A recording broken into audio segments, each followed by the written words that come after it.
Гледате дневникот на Сител. Во студиото со вас Иван Кузмановски. Добро вечер, ви благодарам што сте со нас. Ова се настаните кои го одбележаа денот.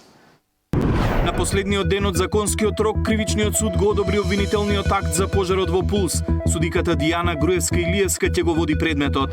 Разрешен судијата од црната листа на САД, Врховен ја одбил жалбата на Енвер Беџети и ја потврдил одлуката на судскиот совет. Кандидатите за градоначалници со нови ветувања, граѓаните со конкретни барања. Очекувам да се среди состојбата со сообраќајска хигиена, да го исчистат градот. Очекувам поубав град. Приватните превозници од понеделник ќе возат само од 5 до 10 часот. Велат дека ЈСП им должи над 2,5 милиони евра. За кој месец нема плата ти? За септември, јас за март земав сега плата. Поради прелети на дронови, аеродромот во Минхен 7 часа остана затворен. А во тема на денот вечерва за проектите од изборната програма ќе разговарам со Горан Герасимовски, кандидат на СДСМ за градоначалник на општината Центар. Останете со нас.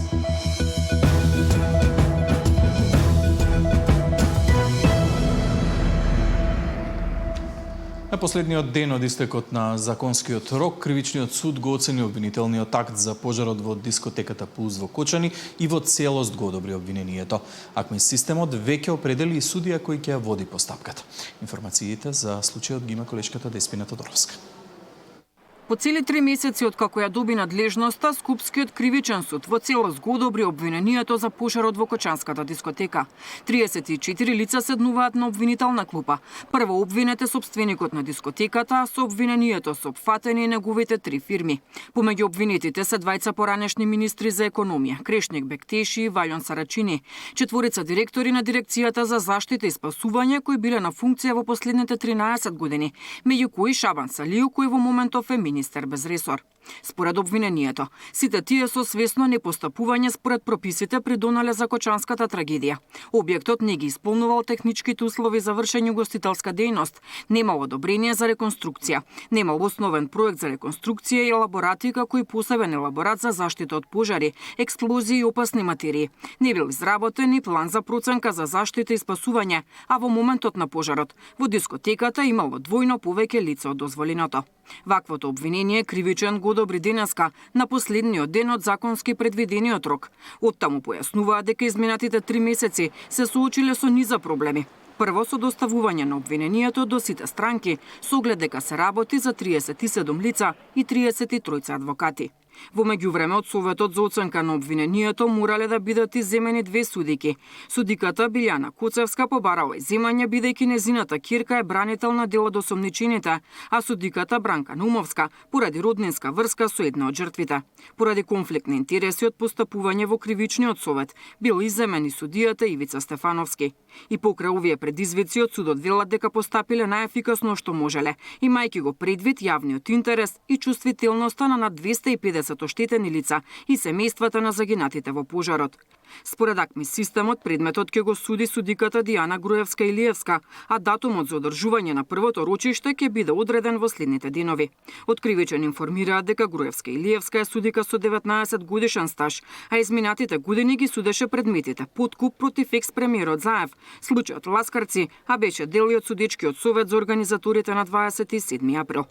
Во пожарот во Кочанската дискотека на 16 март загинаа 62 лица, а над 200 беа повредени. Деспина Тодоровска, Сител телевизија. Судскиот совет информираше дека целосно е завршена постапката за разрешување на судијата кој се најде на американската црна листа. Енвер Беџети, кој до вчера работеше како судија во Скопскиот апелационен суд, на црната листа се најде заедно со поранешниот вице-премиер Артан Груби, кој е во бегство поради вмешаност во корупција и примање мито. Американските власти утврдија дека двајцата подолго време влијаеле да не се суди предметот за масовното прислушување во кој обвинет беше поранешниот директор на УБК Сашо Мијалков, поради што судскиот предмет застарал.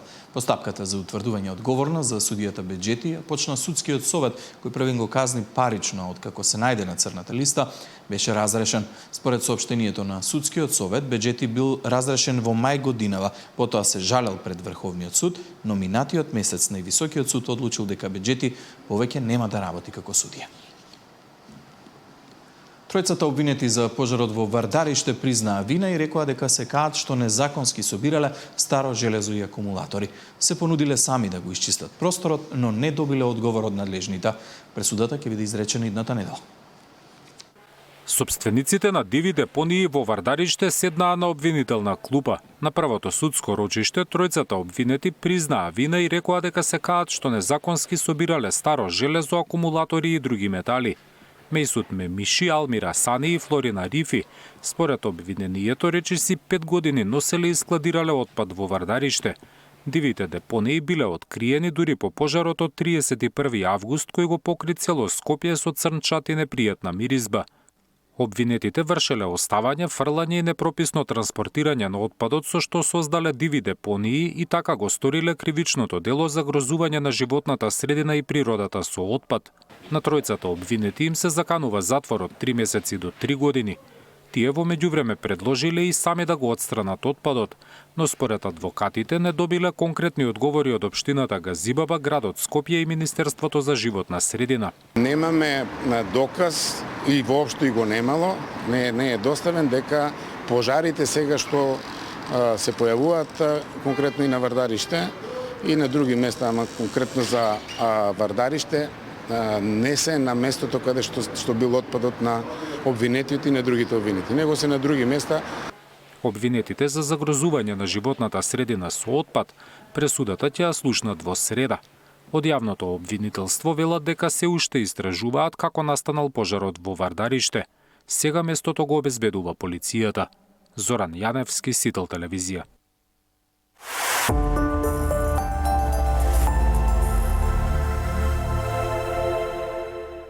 Продолжува изборната кампања. Кандидатите на владеачката партија најавуваат слободни тротоари и повеќе велосипедски патеки.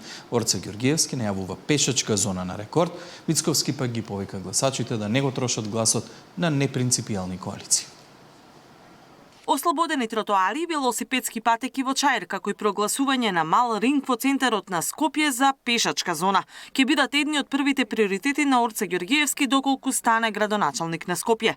Тоа ќе го направил преку проширување на главниот булевар во Чаир и отворање на подземната улица кај Лимак. Првиот и најзначаен проект за оваа општина е изградбата на булеварот Цветан Димов. Овој булевар ќе биде изграден со 6 коловозни ленти, велосипедски патеки, тротоари, зеленило и современо осветлување, со што ќе се реши хроничниот хаос. Значи, прво ќе започнеме со градбата на Лимак, овозможување на поврзување на кисела вода со центар. Практично и тој дел представува сериозен застој на сообраќајот и создава метеж. Неговиот коалициски партнер Лабудович пак ќе помогне во центар и со почиста општина. Јас се обврзувам дека во првите 100 дена од мандатот ќе го исчистиме центар. Ќе ги исчистиме сите детски игралишта, парковите и зелените површини. Ќе отстраниме непријатната миризба од улиците. Сакам центарци да живеат во чиста средина. Центар мора да биде чист. Од ВМРО ДПМН ветуваат и директен пристап до општинските советници и мерки за настраданите во Кочанскиот пожар. Како совет ќе донесеме одлука преку општинските училишта и образовните центри да се обезбеди преквалификација и доквалификација на поведените на кои им е потребно за да продолжат со своите кариери.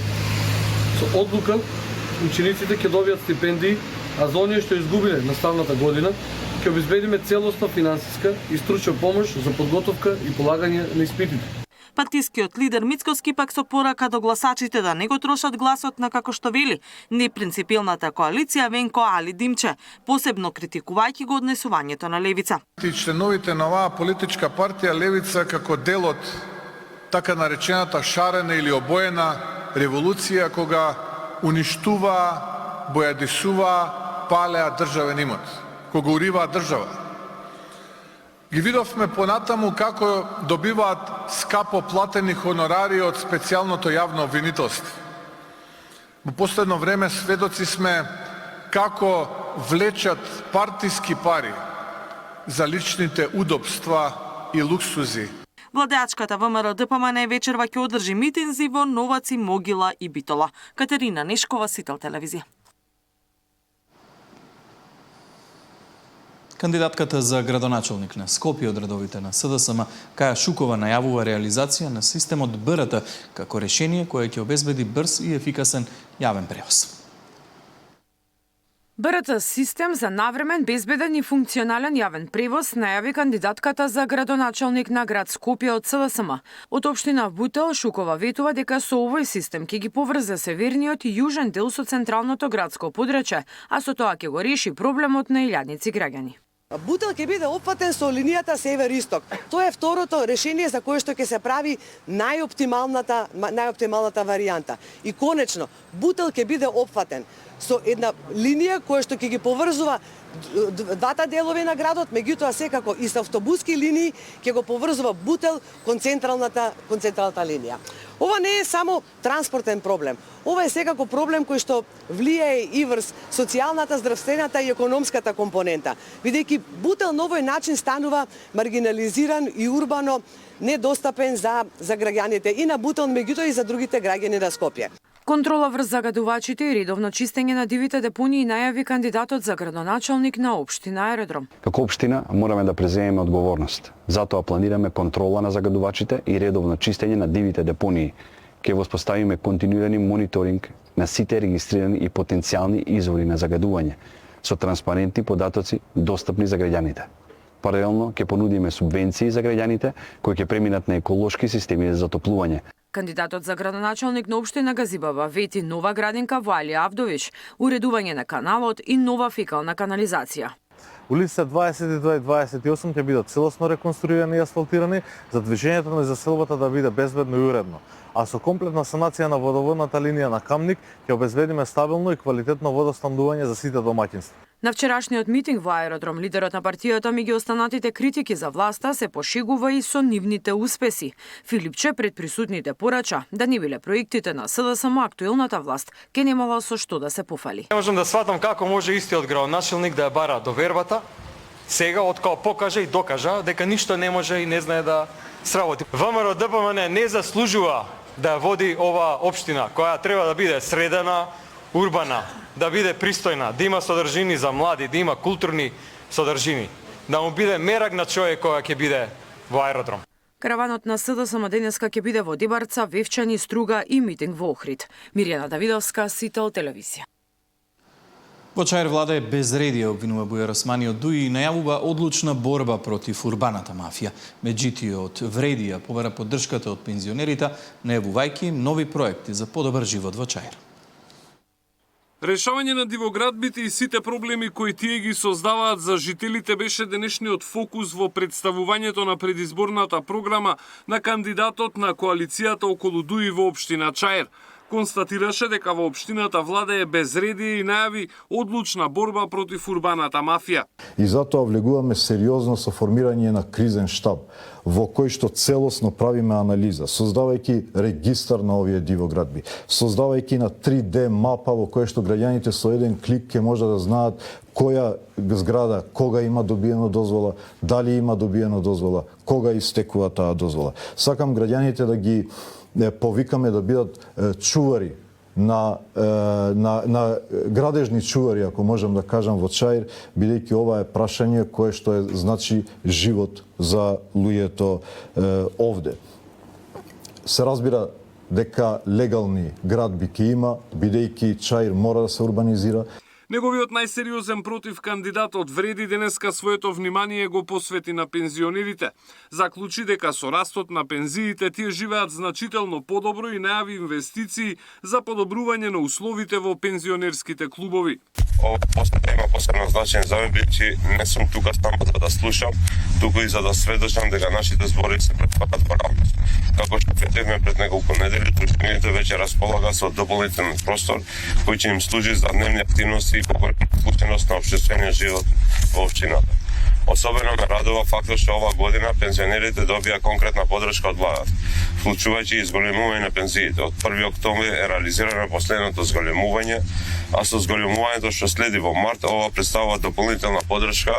Продолжиме да инвестираме во просториите, услугите и благосостојбата на пензионерите, затоа што една добра општина се мери по тоа како ги третира своите највозрасни. Кампањата на кандидатите од албанскиот политички блок продолжува и денеска со средби со граѓани и собери во повеќе населени места. Александар Спасовски, Сител телевизија. Помалите политички партии се незадоволни од сумата на средства кои од државниот буџет се одвоени за нив. Од Демократи денеска доставија представка до Уставниот суд за, како што велат тие, дискриминаторската распределба на средства. Кандидатот за градоначалник на Битола, Јорго Гненовски, денеска достави иницијатива до Уставниот суд против, како што вели, криминалната распределба на финансиите за рекламирање на учесниците на изборите. Малите партии и независните кандидати имаат само 10% да поделат, станува збор за огромен број кандидати и речиси нула финансии споредбено со големите партии. Бараат уставен да го поништи овој закон и сите партии да имаат подеднакво пари да се рекламираат за изборите. Ние како политички субјект ќе добиеме 700 евра за овие избори, додека ДПМН со коалицијата и СДС со коалицијата добива 2.800.000 евра. Ние имаме повеќе кандидати за градоначалници и советници низ различни општини и кога делевме, вртевме, тоа доаѓа по 20-30 евра. Нас не ни се исплати да ги направиме рекламните материјали, а замислите да се рекламираме. А кандидатите од помалите партии и независните кандидати денеска продолжија со предизборните активности. Александар Рашковиќ, независен кандидат за градоначалник на Скопје, поддржан од партијата ТМРО, при средба со граѓаните на Киселаво да увидел дека најгорлив проблем има расадник, па доколку стане градоначалник ветува ултрамодерен парк на тоа место. Огромен ултрамодерен парк во Расадник, кој што нема да биде само гордост за Киселаво општината, туку ќе биде гордост за целиот град Скопје. Со современи содржини кои што ќе опфатат многу содржини за млади, тинејџери и млади луѓе и пензионери, за кои што сепак највеќе се заложувам во овој град, бидејќи пензионерите, освен од предходните влади што им доделија некои картички за да се возат со автобусите, немаат никаков начин да се произнесат и да се забавуваат во овој град. Да се врати Крушево на народот и на жителите на општината е целта на кандидатот за градоначалник од редовите на Левица Зоран Јаневски. Вели нема лошо минато и ќе работи честно за крушевчани. Немам лошо минато, никогаш не сум учествувал на сомнителни тендери, на сомнителни вработувања, ниту пак сум бил на некоја функција. Во последниот период не се отворија ниту едно работно место за обичниот граѓанин, односно работникот, освен овие што се административните партиски вработувања. Главна цел ни е да вратиме општината во рацете на обичниот народ, односно да ја вратиме кај работникот. Само со вредна работа можеме да ја издигнеме поново уништената општина. Тамара Дичевска, Сител телевизија. Во тема на денот, како што најавив, разговарам со Горан Герасимовски, кандидат на СДСМ за градоначалник на општината Центар. Господин Герасимовски, добро вечер, добре дојдовте во дневникот на Сител. Добро вечер, благодарам на поканата, поздрав до гледачите на Република Македонија, на градот Скопје и посебен поздрав до моите центарци. Вие одите во борба за втор мандат, го завршувате првиот, на почеток пред да почнеме со деталите, зошто втор мандат? Па покажавме како се води една општина, многу поразлично од сите останати. Во нашата општина е единствен пример каде што политиката е целосно тргната на страна. И јас овие 4 години немав мнозинство во Советот. Председател на Советот беше и од друга партија, од друга советничка група, но функциониравме како едно и покажавме разлика, дека кога се сака да се работи во интерес на граѓаните, може да се тргне политиката на страна. И тоа го правевме изминатите 4 години. Реализиравме над 90% од програмата која што ветивме во 21 година. Покажавме транспарентно, отчетно однесување. Јас сум единствениот градоначалник кој што нема потрошено ниту еден денар од буџетот на трошоци како што се патувања, како што се кафеани и така натаму. И сите пари кои што беа наменети за таа намена беа префрлени во делот на социјално загрозени семејства. Сакав да ја сменам перцепцијата кај граѓаните дека градоначалникот не треба да седи во фотелјата и да носи одлуки, туку постојано бевме со народот по улиците. Не користевме непродуктивни, правевме непродуктивни трошоци во делот на користење на приватни службени автомобили, шофери и така натаму. А се гледаме пошто сме и комши постојано на велосипед и сакаме да ги смениме и перцепциите и навиките на градоначалниците и мислењата на луѓето како треба да функционира еден градоначалник. Покажавме различност и реализиравме сето она што го ветивме пред 4 години. Така ќе продолжиме во наредниот мандат. Да, ќе зборуваме за тоа како ќе продолжите. Многу материјали ми донесовте овде. Новата програма 35 страници, ама имате и отчет за сработеното, за тоа како испишавте нова приказна за центар, за архитектонските заложби за општината Центар, па дури Дебармало Таймс, многу работи како информации, но морам да ве прашам за она што е најважно за граѓаните. Денеска направивме една анкета во центарот на Скопје и некако од сето она што го слушнавме како најважна тема и тоа што го гледаме деновите е хигиената за жителите на Скопје. Пред малку го слушнав и вашиот против кандидат Лабудовиќ, вели дека за 100 дена ќе го исчисти Центар. Што ќе направи Герасимовски ако добие втор мандат за хигиената во Центар?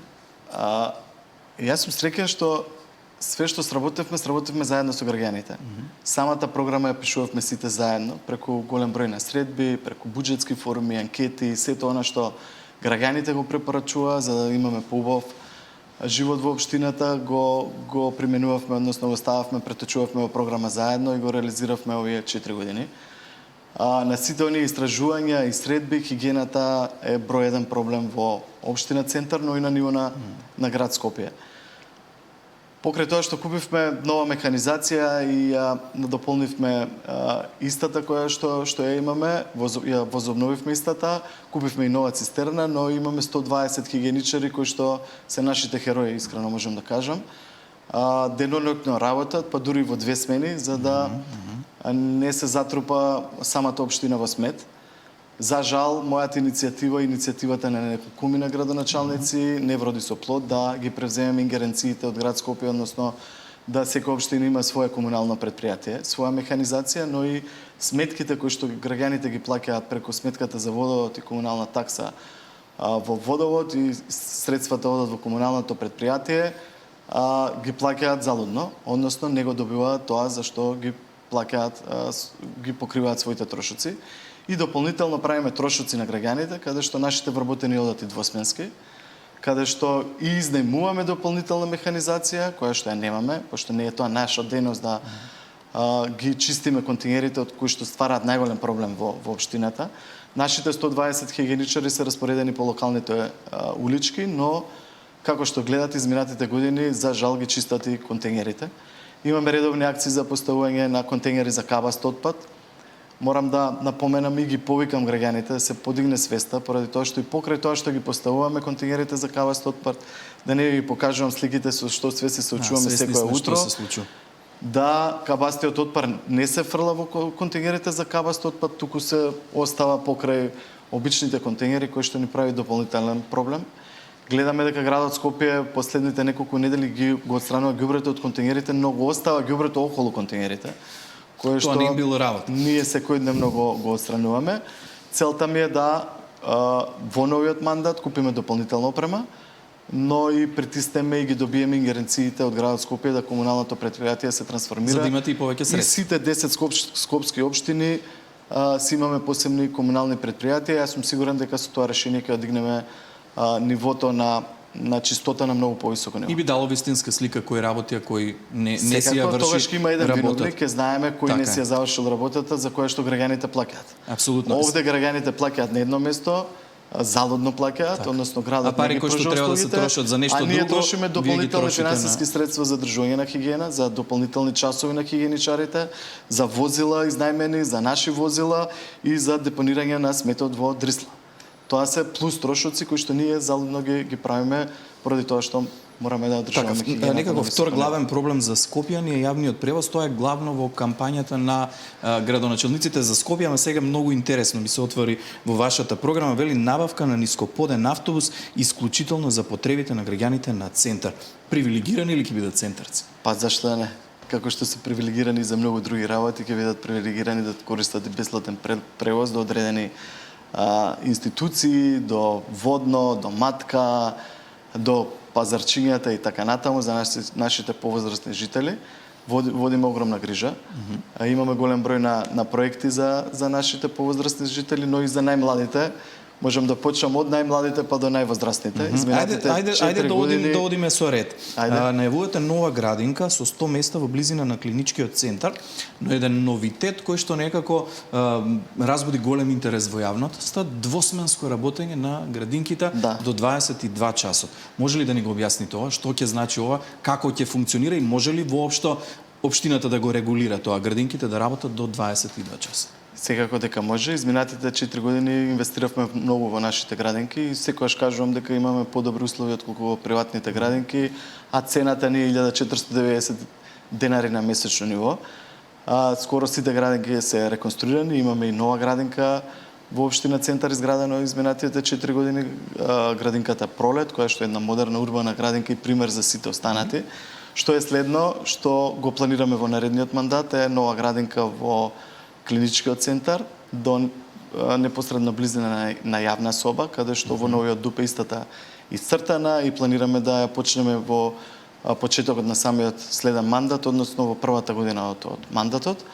Градинка за која ќе има капацитет од 100 дечиња и ќе вработуваат 25 негователи кои што ќе водат грижа за нашите дечиња. Одиме чекори и понатаму, а тоа е да пружиме услуга на оние родители кои што работат двосменски, не може да ги однесат од сабајле, односно во утринските часови ги чуваат, они во попладневните имаат проблеми слично. Имаме таков пример во клонот на градинката Корчагин, односно во клонот Пепелашка, каде што истата има двосменско работење. И каков интересот има родители? Имаме една група која што функционира во моментов и работното време е од 12 до 22 часот. Имаме еден воспитувач и еден неговател кој што се грижи за тие деца. Имаме доручек вечера, 2 ужинки, попладнемен одмор кој што го имаат дечињата и тоа одлично функционира. Сакаме да им скочиме во престред на сите наши родители, односно жители, кои што имаат потреба да дечињата ги носат и во попладневните часови да може да користат таа услуга. Да, многу сте внимавале за родителите. Гледам дека поголем дел од проектите се за заштита на финансии за домашниот буџет. Најавувате бесплатен и здрав оброк за сите ученици кои посетуваат целодневна настава. Ова не е мал број на ученици во општина Центар. 2370 прилика ученици во сите наши 8 училишта. Ова година за прв пат набавивме и бесплатни униформи за сите наши 4900 ученици од прво до 9 оделение во сите 8 училишта. Имаме 4 години бесплатни ранци и прибори за сите прводеленчиња. Следен чекор во новата програма е бесплатен оброк за сите ученици од прво до 4 оделение, а учениците од 5 до 9 оделение ќе имаат можност да имаат бесплатна екскурзија каде што ќе ги запознат убавините и културата на нашата сакана Македонија. Најавивте на средба со пензионерите, затоа што велите дека давате фокуси на пензионерите во ова програма која што сте ја подготвиле за изградба на дом за стари лица во општината Центар, каде ќе биде локацијата и многу важен момент е цената која што ќе треба да ја примаат оние кои што ќе бидат сместени во овој дом за стари лица. Читав субвенционирана цена, ќе има само 12.000 денари. Токму така. Веројатно ќе има голем интерес за ова. Да, изминатите 4 години водевме многу грижа и за нашите мајки, татковци, баби, дедовци, преку голем број на проекти. Имаме неколку проекти заедно со Црвениот крст, каде што водиме грижа за... Имаме хитно копче, каде што повозрастните граѓани кои што имаат и болести може да користат и добиваат брза помош. Преку Црвениот крст дополнително имаме и нега за стари лица, односно Центар се грижи за возрастните, каде што 2-3 пати во текот на неделата се посетени од физиотерапевти, од искусни кадри кои што им пружаат помош во домаќинствата за купување на домашни производи, плаќање на сметки, физиотерапевски услуги и така натаму. Одиме чекори понатаму, плюс имаме 3 години поред 2500 денари доделува општината за пензионери кои што имаат пониски пензии. Истото планираме да биде 5000 денари од следната година, за да им помогнеме на оние пензионери кои што имаат пониски примања. Но и она што го бара изминатите години, а тоа е нов пензионерски дом, односно дом за стари лица. Веќе имаме локација одбрано, каде што на квадратура од 2000 квадрати, основа на домот околу 412 квадрати на 2 нивоа. и планираме да биде тоа субвенционирано од страна на општината и да чини минимални 12.000 денари за да може секој пензионер да се пружи таа услуга која што ќе нуди општината. Верувам дека ќе оди таа селекција? 50 пензионери, многу поголем е бројот на пензионери во општината. Сигурен сум дека ќе има голем интерес за 12.000 денари да бидат сместени во нов модерен дом за стари лица. Кои ќе бидат условите? Анализите што ги направивме, не може секој пензионер да се пружи сместување во приватните пензионерски домови, пошто чинат многу. И тоа треба да го плаќа семејството, односно децата кои што треба или да ги чуваат или да ги дават во дом па да ги покриваат трошоците. Затоа решивме да изнајдеме начин и да им помогнеме на нашите повозрастни жители. Првично ставено е 50, јас сум сигурен дека бројката ќе биде уште поголема, поради тоа што во моментов се прави идејното решение за самиот објект. Верувам дека ќе има и поголеми капацитети, ќе почнеме од првиот спрат, но ќе се планира и вториот спрат. Во моментов се размислува како ќе се селектираат и кој ќе има предност во делот на користење на услугата, сето тоа ќе го имаме набрзо склопено за да ги произнесеме и сите модули како тоа ќе целосно ќе функционира. Кој би бил рокот? Трошам време за тоа што е нешто ново, го нема во другите општини, а е многу значајно. Имаме детектирано 2 локации. И јас првично ја најавам ова поради тоа што е на падините на Водно, има поголема површина, поголем двор, зеленило и така натаму, плюс климата е подруга на Водно. Имам уште една локација во Капештец, која дополнително ќе ја дискутираме во наредниот период. Не сакам да ветувам нешто како некој од градоначалниците да не можеме да го ствариме. Се ова што е ставено во нашата програма се реални проекти кои што со сигурност ќе ги завршиме овие 4 години. Зашто? Зашто знаеме дека во тој дупк, на тоа место, можеме да градиме тоа што го ветуваме. Имаме многу ветувања на одредени градоначалници, на проекти, кои што за да ги реализираат треба или многу време, или се лажни ветувања. На самиот крај, порака од вас до жителите на Центар или зошто да гласаат за Горан Герасимовски? Како што напоменав, изминатите 4 години покажавме како треба да се води локалната самоуправа. Многу поразлично од централната власт. Покажавме дека во нашата општина нема партизација, дека тука има граѓанско движење, односно грижа за сите граѓани, за мене, за мојот тим на луѓе, кој што е одличен и ствара резултати, пред се е граѓанинот, па после сето останато. Покажавме дека знаеме, дека сме честни, отчетни, немаме ни една дамка овие 4 години, не пропознаваат луѓето по добри дела и ветуваме дека сето ова што го имаме напишано во новата програма заедно со граѓаните, кое што пишуваме заедно со граѓаните, ќе го реализираме во наредниот 4 годишен мандат. Помина првата недела од кампањата, уште 2 се пред вас. Ви посакувам многу успех и во кампањата и на изборите. Ви благодарам на поканата. Благодарам и на вас за гостувањето.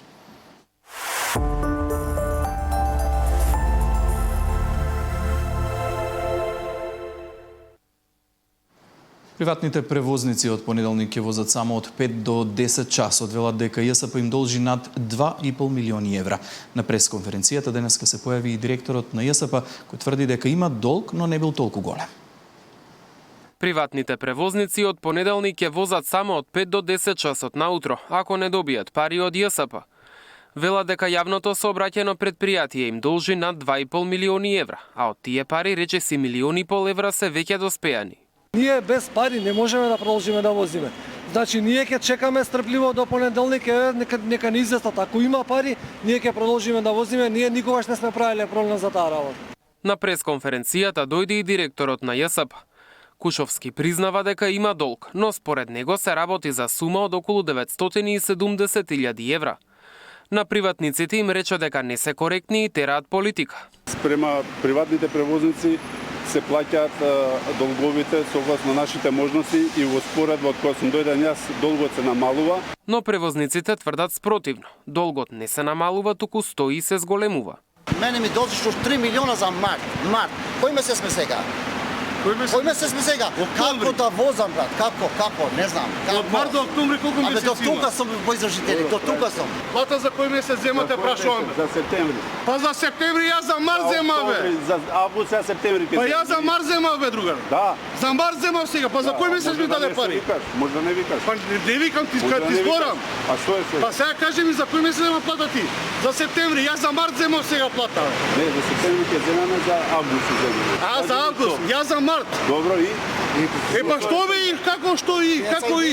Што збориш? И ми деца имаме, и ми Што и? да јадеме. Заглавени сме по пумпи, по кредити, по све сме заглавени, бе. Скопјани во последните неколку години постојано имаат проблеми со јавниот превоз. ЈСП нема доволно автобуси. Граѓаните со часови чекаат по постојките, а кога доаѓа автобус нема место за да се качат сите.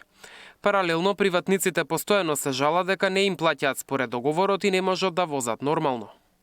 Мартин Арсов, Сител телевизија. Ако не се реагира сега, Македонија ќе се соочи со сериозен недостиг на матични лекари за 10 до 15 години, алармира директорот на Фондот за здравствено осигурување Сашо Клековски. Најзагрижувачка е состојбата во руралните средини. Од 96 амбуланти функционираат само 44. За 10 години Македонија ќе се соочи со сериозен недостиг на матични лекари. Голем дел од докторите во примарното здравство се повозрасни пред пензионирање, а младите се поретко се одлучуваат да работат како матични, поради финансиски причини и потешкоти при добивање ординација. Состојбата е алармантна и сега во неколку помали градови, велат од Фондот за здравство. Ако гледаме дека тоа ќе стане проблем за 10 години, ние мора сега да действуваме за да предупредиме и Македонија да не се најде во ситуација на 30-40 километри да нема доктор достапен за населението. Уште позагрижувачка е состојбата во руралните средини. Од 96 амбуланти функционираат само 44. За да се пополни бројот и секој крај да биде покриен со здравствена заштита од фондот, ги повикаа младите лекари да дадат и нивни предлози според кои би работеле како рурални доктори. Брањето наше до 1 ноември да испраќаат предлози, за да имаме време да до крајот на годината ги обработиме предлозите. Имаме формирана и комисија која ќе ги спрема промените и оно што како предлог ќе се однесува на правилата, можеме ние како фонд да го смениме, а тоа што ќе се однесува на евентуална промена на законската регулатива да го предложиме да биде променето во законската регулатива.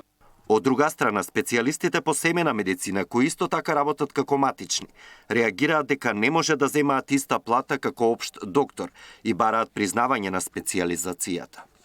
Специјалистот по семена медицина треба да добие својата улога. Токму имаме поддршка сега и од Европската Унија, бидејќи таму веќе земите членки во Европскиот парламент поднесуваат директива со која специјализацијата по семена медицина ќе стане еднаква како специјалност со останатите специјализација. Македонија за жал се уште не признава ко семени лекари. Во моментот во Македонија има околу 1500 матични лекари, а пред неколку години имаше многу повеќе. Александар Динев, Сител телевизија.